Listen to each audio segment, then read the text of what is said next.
5 years after the fall of the palisade in Ainila, the Codicians are closing in with a vast armada. Lunurin and Alon have been working desperately to solidify their alliances across the archipelago, but petty rivalries, suspicion, and conflicted loyalties threaten to undermine their efforts. To stand any chance, they must unify the disparate factions of their forces at the Festival of the Eclipse, when the Laho will swallow the moon and the island's magic will be at its strongest. Ines has been training as a tie-touched healer, but the gentle side of her goddess's gift does not come naturally to her. When she hears rumors that her sister, Catalina, has returned to the archipelago, Ines embarks on a dangerous journey over the sea. Aboard a pirate ship, she meets the fierce firetender Umali, who has no fear of her own power and burns brighter than anyone Ines has ever known. Yet Ines worries her untamed hungry magic may prove too much even for a pirate captain, and the threat of the Codicians' return hangs heavy over both their heads. Three goddesses stand ready to fight, but without human allies, even their power may not be enough to keep Ainila and the archipelago free. Hello everyone, and welcome once again to the Heir's Lair. I'm your host, Jonathan Taylor. About this time last year, I first looked into Saints of Storm and Sorrow, the long-form fiction debut of Czech-Filipino Texas resident Gabriela Buba, who self-describes herself as a romantic fantasy author, self-describes as a romantic fantasy author of bold bi brown women. That's a lot of buzzwords, but put together, they also become a statement of intent. They tell us about the messaging that that this author wants to discuss, as well as the thematic core that her work is supposed to handle. I do have to say that reading through her debut, I didn't necessarily think that thematic core was handled particularly well.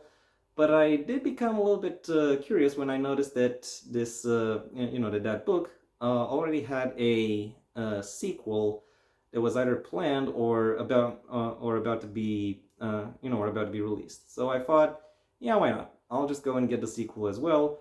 There might just be something to it. And that is really the topic of this video, namely the sequel to Saints of Storm and Sorrow, which I'll now pick you up to show, Daughters of Flood and Fury. The cover is quite similar to the first ones in the sense that it is quite evocative, and it uses a lot of very similar visual elements. Though I would argue it is at least a little bit better in terms of how it approaches the central concept of the of this now duology. Is that reflected within the content of this book as well? Well, my impressions in summary are: this book is the perfect sequel. It not to oversell it to any degree, but it really manages to take all the best parts of the first book and amplify them to a sizable degree, establishing a dynamic and shifting environment that manages to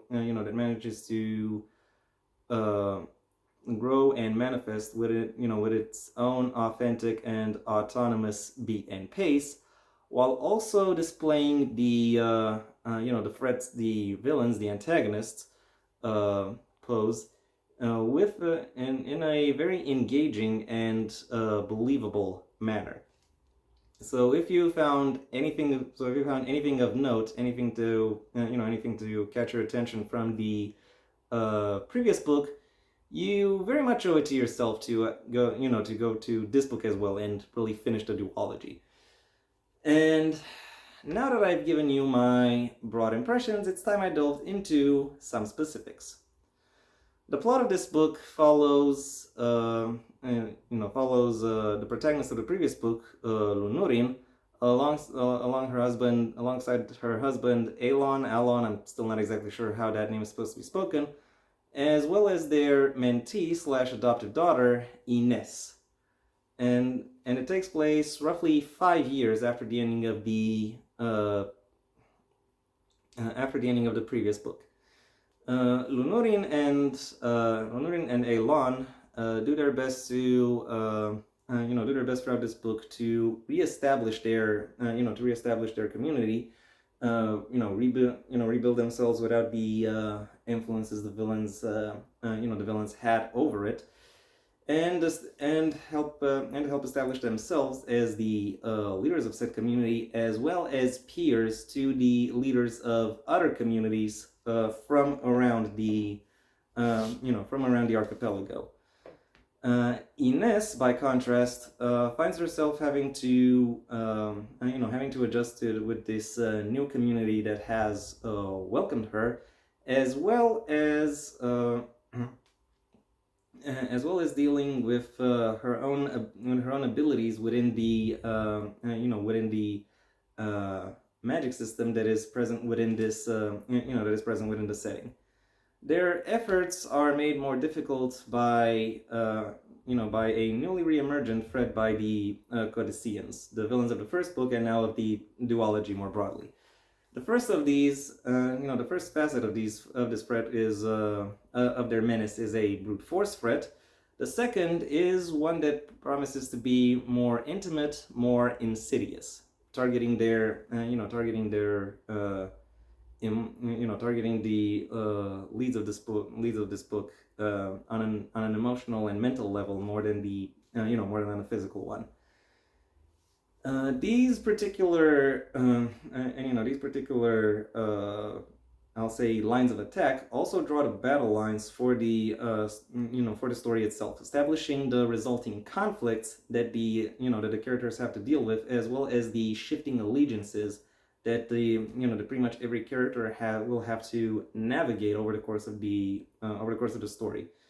The resulting the book therefore ends up becoming somewhat slow, but I will say that it is still very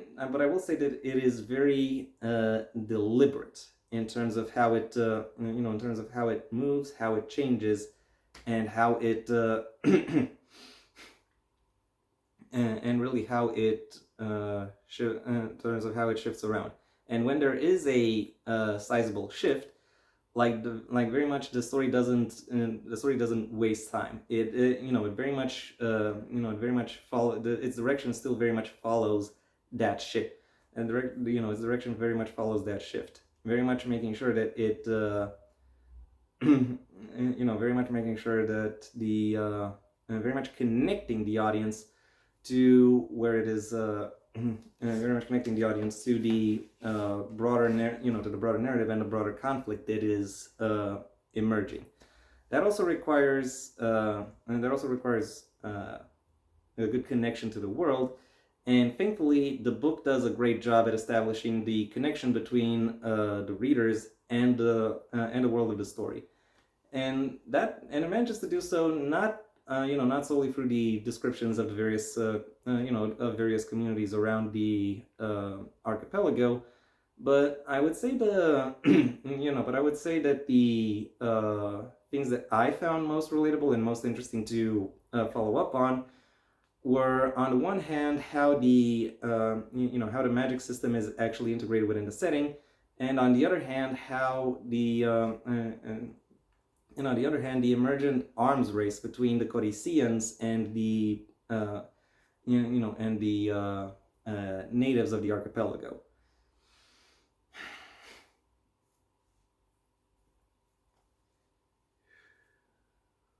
Wait a second, I need to center myself.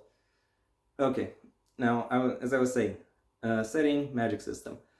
The book explores this magic system from more of a social perspective, showcasing the pragmatic utility and therefore the social role that not only the magic system itself but also the wielders of magic have within this society, and that really helps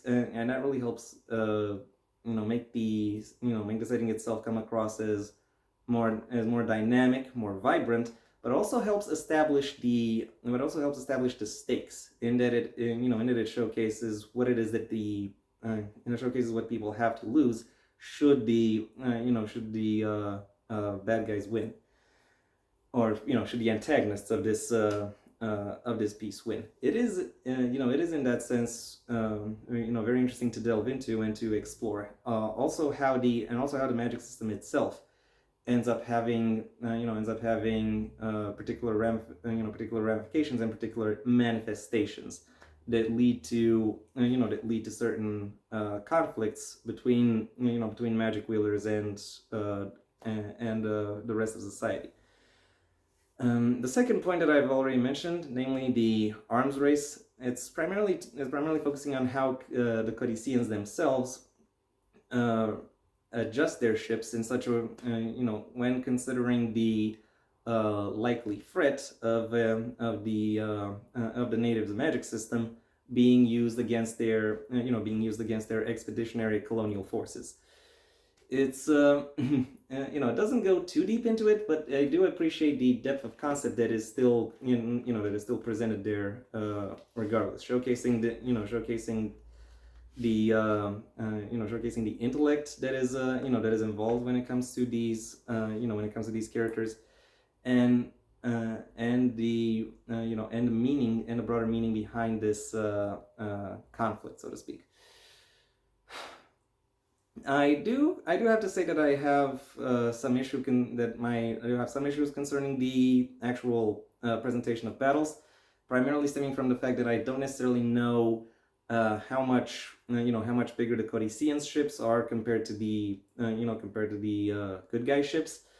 But I understand that that shipbuilding isn't really Gabriela's strong suit, and maybe that she doesn't really want to expose herself or weaken her plotting by introducing some variable at this point that that sabotages her message.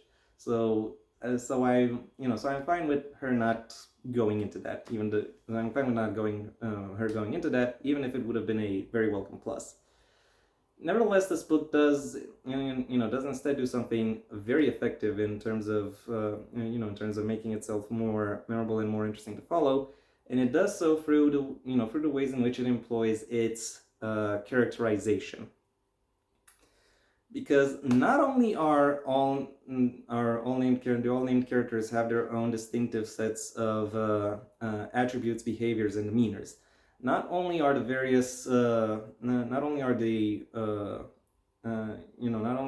various characters, not only are the roles of these various characters within the society that they are described as very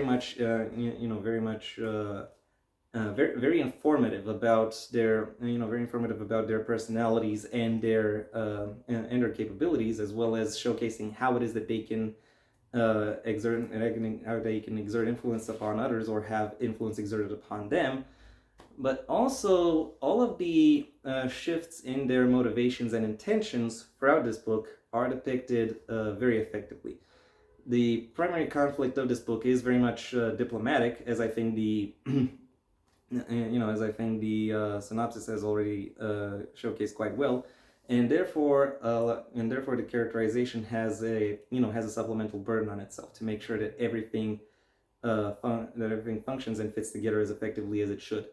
And thankfully, that is very much the case. Like, every character is given their due diligence and does manage to come alive within their respective role, considering the importance of the task that they are generally supposed to carry out. Additionally, I want to praise the author for how she handles returning characters, giving them their due diligence in terms of showcasing not just where they arrive, but also how they grow from this point forward. Lunurin and Ines in particular stand out through the fact that through how it is that they manage to use and expand upon their own magical capabilities as they try to find their place within the their respective social arenas.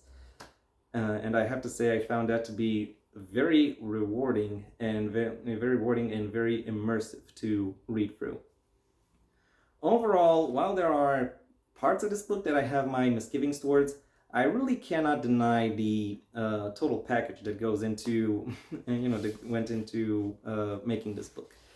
I can't deny just how interesting it was to read through, and how effectively Gabriela is able to present her characters, while also giving due diligence and attention to the connection that readers have towards these characters, and also being able to very effectively uphold the thematic core that this this book and this duology more broadly is supposed to hold. My final rating for Daughters of Flood and Fury is a 5 out of 5.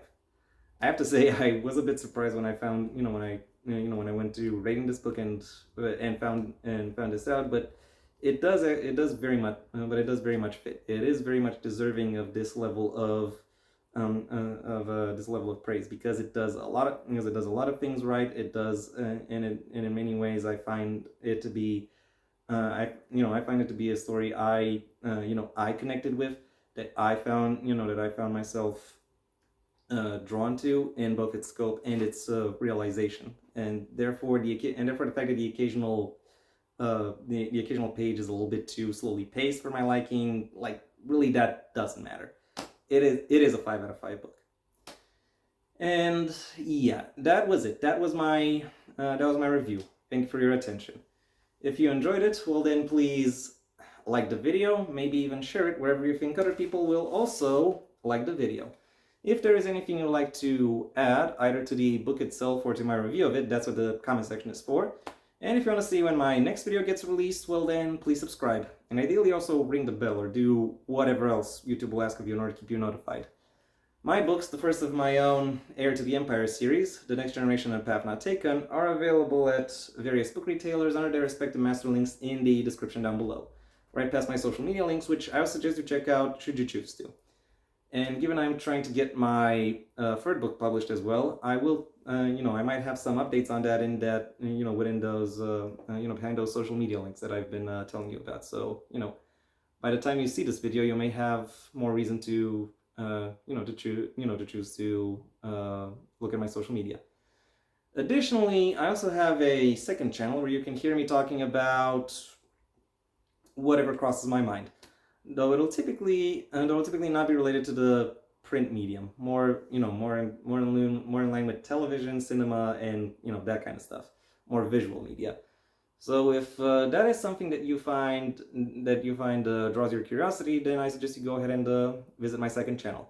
If, however, you want to hear more about my thoughts on the print medium and selected works therein, well then I suggest you stay on this channel and go through my extensive backlog, where aside from an embarrassment of riches when it comes to book reviews, you'll also find plenty of book rewriting videos, writing advice videos, and videos on miscellaneous writing topics. So if any of that catches your attention, then that's where you should go. If, however, none of what I've said really captures your curiosity, then I suggest you go ahead and do whatever you want the rest of your day, because it is your day after all. And yeah, that was it from me. So until next time, I am Jonathan Taylor, and this has been the Heir's Lair.